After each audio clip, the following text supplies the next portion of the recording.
That is James Mennie. He is over at the Montreal Gazette. Jim, so not sure where to start. I was going to talk about the Tory debate on Wednesday night, but that's, something we talked about a lot. I want to talk about your second headline today, which is simply this. Can the federal Liberals survive 2 more years of Justin Trudeau? What's going on here? Mm-hmm. Well, listen, Abacus Data, which is not, perceived generally as a Tory-friendly firm, they put out a survey this past weekend, 2,400 Canadians, a national survey. Dissatisfaction with the Liberal Party is at 51%, which I would start getting a little bit worried. Dissatisfaction with Justin Trudeau is 51%, which is his highest disapproval rating since he became Prime Minister in 2015. And perhaps more importantly, the Tories, in this particular survey, are polling at 35%. That's 5 points ahead of the Liberals. That's an increase of 3 percentage points from the 2021 election. It's almost as if it doesn't matter who's running the Conservative Party. What does matter is who's running the Liberal Party. Mm-hmm. And you have to ask yourself, first of all, how much faith are the Liberal rank and file placing in this entente cordiale that they have with the NDP, that there will be no election before 2025? If these numbers keep withering, if the Liberal Party of Canada really starts, making enemies everywhere, I think it's just a matter of time until there's either a caucus revolt or, if the Conservatives do get a leader who knows what he or she is doing, they're going to make mincemeat out of this, what was once perceived as Canada's national governing party. And they'll be doing it on nothing more than this growing apparent sense of national annoyance with this particular incarnation of the federal Liberals, this Trudeau 2.0 version of the Liberal Party. It seems to be sinking, and not just out west. These numbers should be taken very, very seriously. Of course, we'll see what the next poll says. See if that sense of discontent grows or even remains. But honestly, if I was Justin Trudeau, or perhaps more importantly, if I was in his entourage and his caucus, I'd be asking myself some questions right now. All right, well, let me take that and extend that then. Let's assume the next couple of surveys show the same thing. Does this make, I'm asking the question because it seems this might be a logical move for him, the leader of the NDP, potential kingmaker here? I mean, and do the Conservatives go out now and do the best they can to convince him, that he should be with them and not with the Liberals? It would be very difficult, I think, even for a Conservative Party led by Jean Charest, to convince him, who is infinitely more small L liberal than Pierre Poilievre, to reach some kind of a deal with the NDP. And don't forget, Jagmeet Singh caught the heights of hell for this deal he did with the Liberals.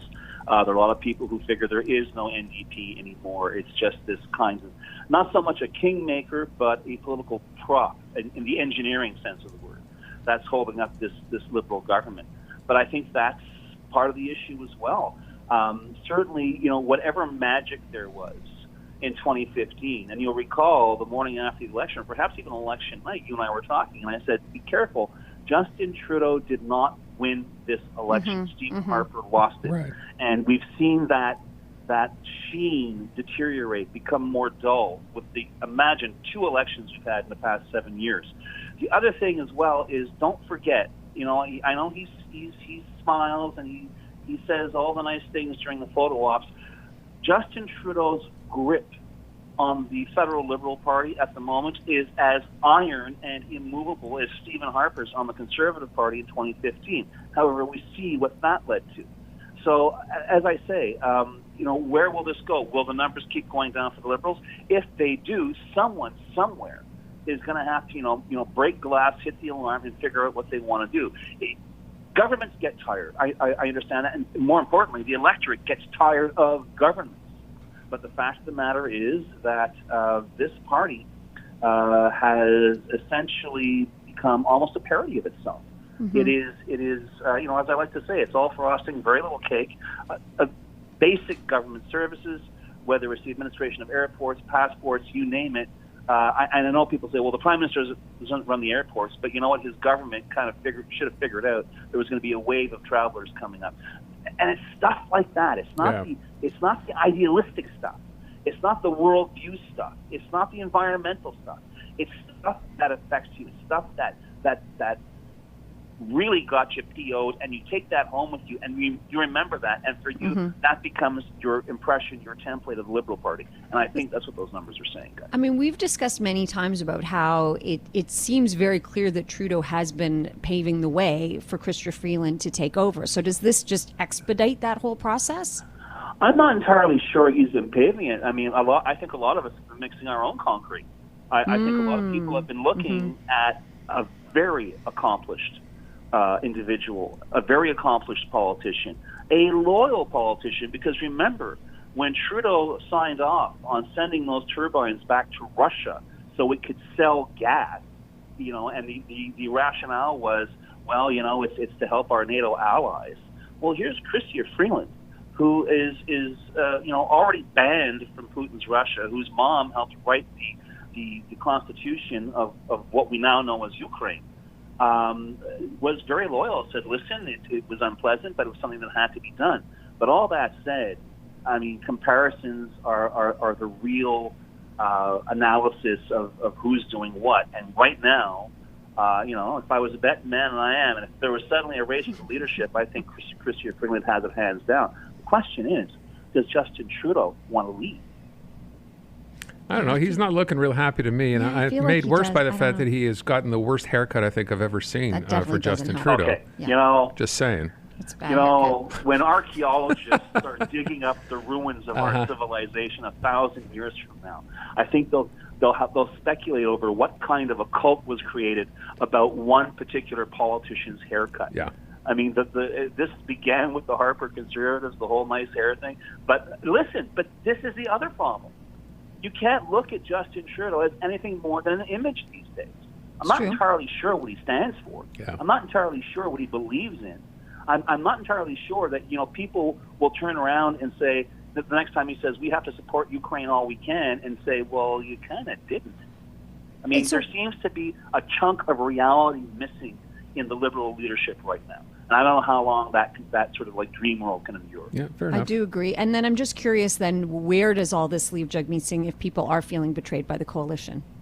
Well, not in a very good place, because don't forget, he was the guy who signed off on it.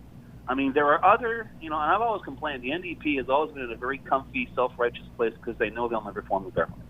So they can do whatever they want.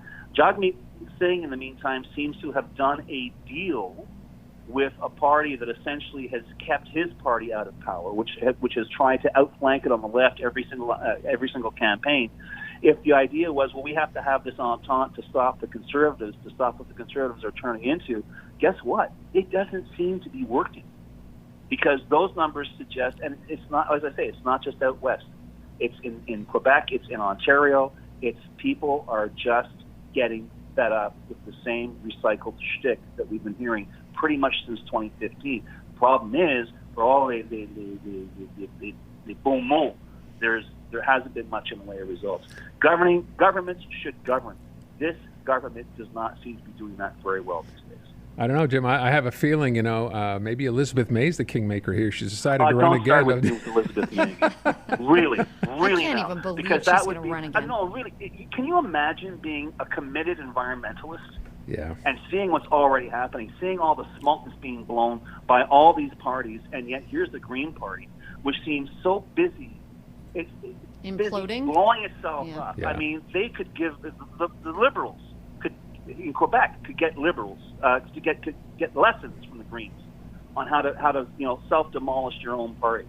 So when I saw that story about, Elizabeth May might come back, I mean, my God, it's like the Who farewell tour. Who cares? Yeah, and it never ends. James Mennie at the Montreal Gazette. Thank you, Jim. Man.